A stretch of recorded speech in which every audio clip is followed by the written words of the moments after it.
12 अक्टूबर 1972 को Uruguay air force की flight 571 ने मोंटेविडियो, उरुग्वे से उड़ान भरी, जिसमें 40 यात्रियों और 5 चालक दल के सदस्यों सहित 45 लोग सवार थे। यात्रियों में ओल्ड क्रिश्चियन क्लब के रग्बी टीम के खिलाड़ी, उनके दोस्त और परिवार के सदस्य थे, जो एक प्रदर्शनी मैच के लिए सैंटियागो, चिली की यात्रा कर रहे थे। Netflix film society of the snow एक सच्ची कहानी आधारित है। उरुग्वे की रग्बी टीम के मेंबर और स्पोर्टर प्लेन क्रैश के बाद एंडीज पर्वत में महीनों तक जीवित रहने में कामयाब रहे थे। इस कहानी को दिखाती यह फिल्म गुरुवार 4 जनवरी को रिलीज हुई। ये फिल्म उरुग्वे के पत्रकार पाब्लो विसी द्वारा लिखी गई इसी नाम की किताब पर आधारित है। विसी ने जीवित बचे लोगों में से एक डॉक्टर रॉबर्टो कैनेसा के साथ मिलकर भी घटना के बारे में एक अन्य किताब भी लिखी है।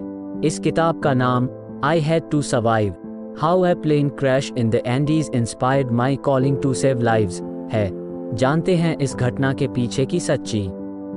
12 अक्टूबर 1972 को उरुग्वे एयरफोर्स की फ्लाइट 571 ने मोंटेविडियो, उरुग्वे से उड़ान भरी, जिसमें 40 यात्रियों और 5 चालक दल के सदस्यों सहित 45 लोग सवार थे। विमान एंडीज पर्वत के ऊपर क्रैश हो गया था। हालांकि विमान को जल्द ही अर्जेंटीना के मेंडोजा में उतरना पड़ा, जहां वो खराब मौसम के कारण रात भर रुका था। अगले दिन सैंटियागो के रास्ते में विमान बर्फीले एंडीज से गुजरा। उड़ान के लगभग 1 घंटे बाद पायलट को लगा कि वे डेस्टिनेशन तक पहुंच गए हैं। कैनेसा ने लिखा, हम ऐसे इधर उधर उछले जैसे कि तूफान में हों। मैं स्तब्ध था, चक्कर आ रहा था जब विमान टकराया और गगनभेदी विस्फोटों के बीच लुढ़क गया, सुपरसोनिक गति की तरह पहाड़ के किनारे पर फिसल गया। मुझे यह एहसास हुआ कि हमारा विमान एंडीज में क्रैश हो गया है और मैं मरने वाला हूँ। मैंने अपना सिर झुका लिया। मैं उस अंतिम प्रहार के लिए तैयार थी जो मुझे गुमनामी में भेज देगा। दुर्घटना के कारण विमान में सवार 45 लोगों में से 12 की तुरंत मृत्यु हो गई। पहली रात के दौरान 5 और की मृत्यु हो गई और लगभग 1 सप्ताह बाद एक और महिला भी नहीं बची। 27 अब भी बचे थे। जीवित बचे लोगों ने बर्फ से बचने के लिए विमान के बचे हिस्से और सूटकेस की दीवारा इस्तेमाल किया। उन्होंने बचा हुआ राशन बराबर बांटा, लेकिन ये केवल 1 सप्ताह तक चला। शवों का मांस खाना, कुछ यात्रियों ने सामान के फटे टुकड़ों से चमड़ा खाने की कोशिश की। जब उनकी भूख और नहीं छुपी तो उन्होंने कुछ अकल्पनीय करने का फैसला किया, शवों का मांस खाना।